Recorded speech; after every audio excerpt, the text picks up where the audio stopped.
Hindi raw magbibitiw bilang House Speaker si Congressman Martin Romualdez sa gitna yan ng mga balitang mapapalitan ng liderato sa Kamara. Sinabi yan ng tagapagsalita ni Speaker matapos igiit ng isang kongresista na dapat ding imbestigahan si Romualdez kaugnay ng mga umano'y anomalya sa flood control projects. Narito ang report ni Marian Enriquez. Kasunod ng pagpalit ng liderato sa Senado, umuugong ngayon sa Kamara na magbibitiw daw sa pwesto si House Speaker Martin Romualdez. Pero wala raw yan katotohanan, ayon kay dating Surigao del Norte Representative at Quadcom Chairman Ace Barbers na tagapagsalita na ngayon ni Romualdez. Walang planong mag-resign, walang planong pagtatanggal at wala ring plano na magkaroon ng palit ng liderato dito sa mababang kapulungan.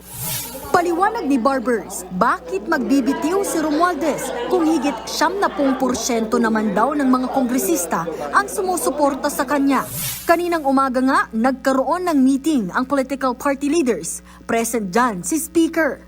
There's no reason for the Speaker to resign or step down. The clamor is not among the members who gave their full trust and confidence in him. So yung gusto lang na magkaroon ng palitan yung nasa labas. Sino ba yung nasa labas? Diba?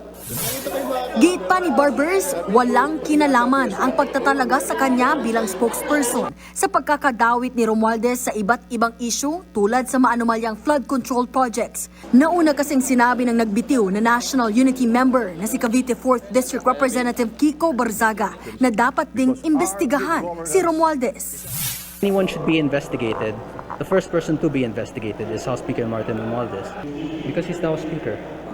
I have some personal knowledge. Can you elaborate, sir? I will not be elaborating that yet. Pero pinasinungalingan niya ng spokesperson ni Romualdez.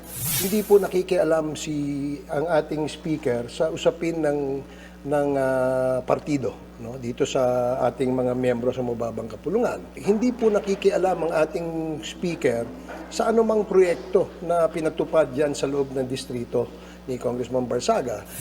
Pero bukas naman daw si Romualdez na makipag-usap kay Barzaga. If Congressman Barzaga would like to seek an audience with the Speaker at any given time, the Speaker would be available, no, to give him that time and discuss things or ask clarifications directly from the Speaker. Ipinaliwanag naman ni Barbers kung bakit pansamantala siyang itinalaga bilang spokesperson ng Speaker.